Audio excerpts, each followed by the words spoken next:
Wonders will never end in the land of the living. Welcome to Miss CV. My name is Tofu. I don't come again though with another video. Hey!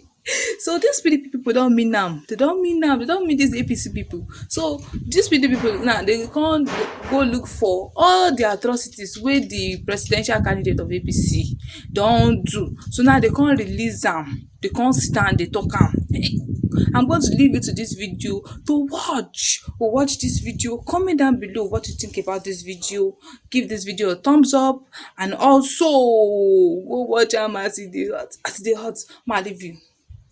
Okay, Excellency, joining us is one of Nigeria's prominent actor.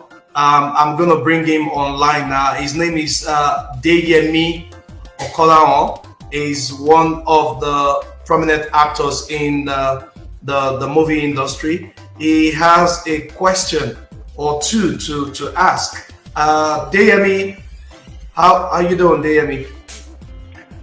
I'm very well, thank you. Can you hear me? Loud and clear.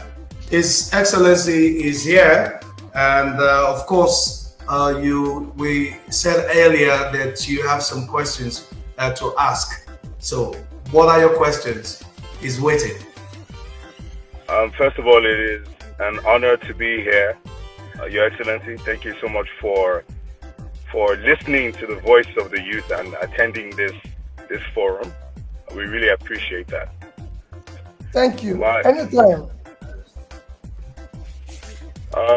So my question goes as thus, because you've answered one of the questions that I had in mind about the entertainment industry, especially with regards to Nollywood.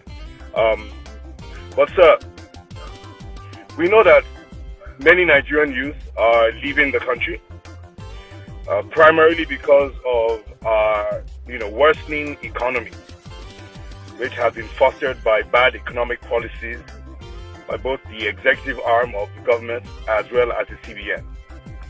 This would not have been the case if Nigerian youth had globally relevant skills that could earn them foreign exchange, and also if this system actually allowed us to carry out transactions seamlessly across borders. It's very challenging to do business outside, from outside the country, to earn income from outside the country.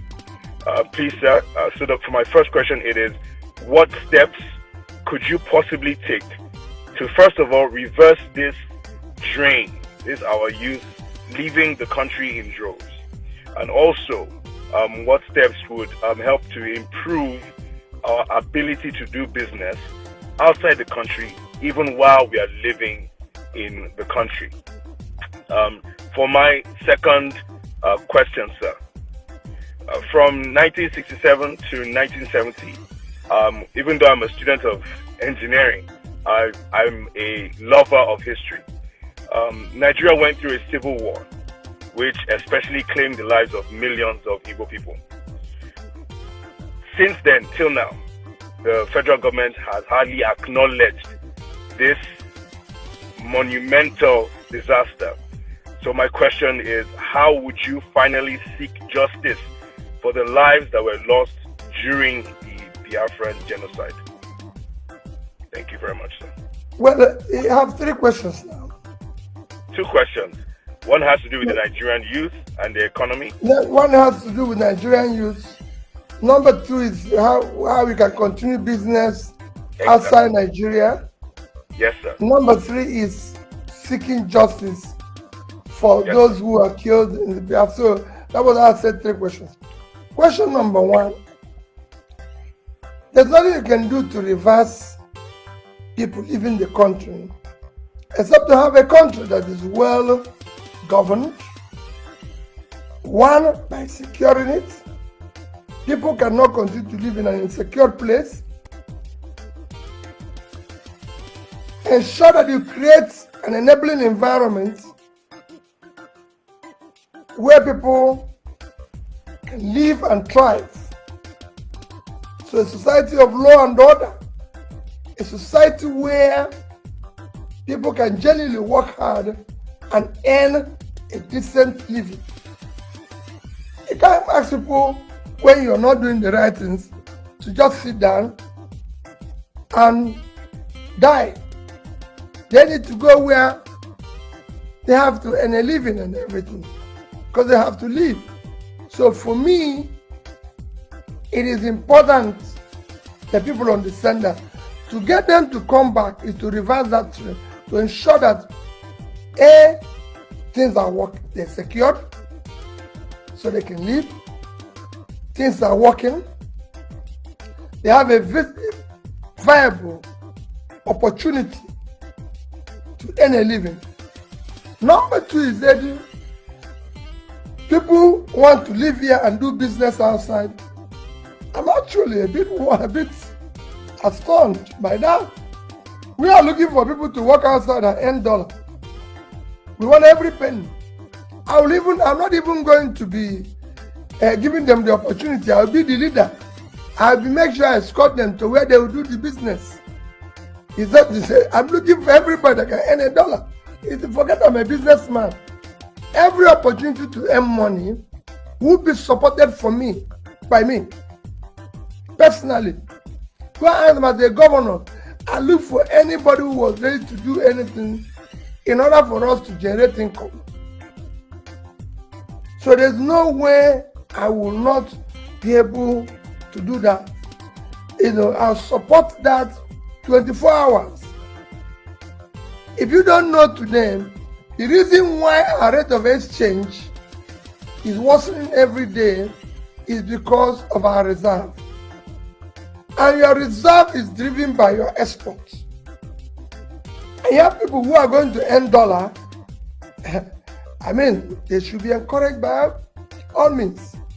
We'll do everything. When I tell you what I want to do by moving the country from consumption to production, you see the reason.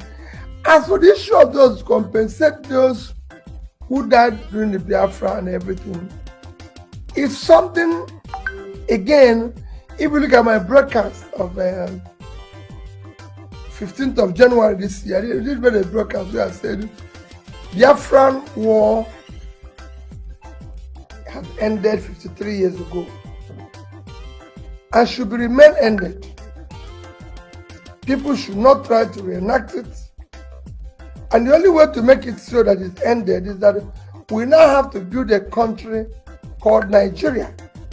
And that's why I've always said to people, I'm not contesting an election because it is turn of the Southeast.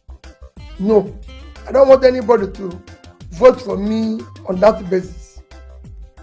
I'm a proud Igbo man. I'm a proud Southeasterner. But I'm even more proud Nigerian. And my number one goal is to ensure that for 10 years from now, no Nigerian will ever say, I'm from here, I'm from here. But be proud to raise his green passport and say, I'm a Nigerian. And I have what it takes to do that. It's going to be difficult. People will not be happy. But those people like you who are committed and have genuine things you will do, will. But those who are, again, moving around now with too much wealth without enterprise will not like it. Because we must get this country to work and work for those who want things to go properly like it's going in every other country. So in compensating them, there's so many things we need to look at. Maybe we won't compensate them, but maybe there's the places where we need to apologize. I need to look at what happened in Niger Delta, where their land is devastated, we've taken their oil, the place is polluted, they have no life again, they can't go to fishing, they can't do farming, they can't do everything. So there might be places that will go and say, we're sorry, we've done the wrong thing. But however, let the past be past so we can move forward.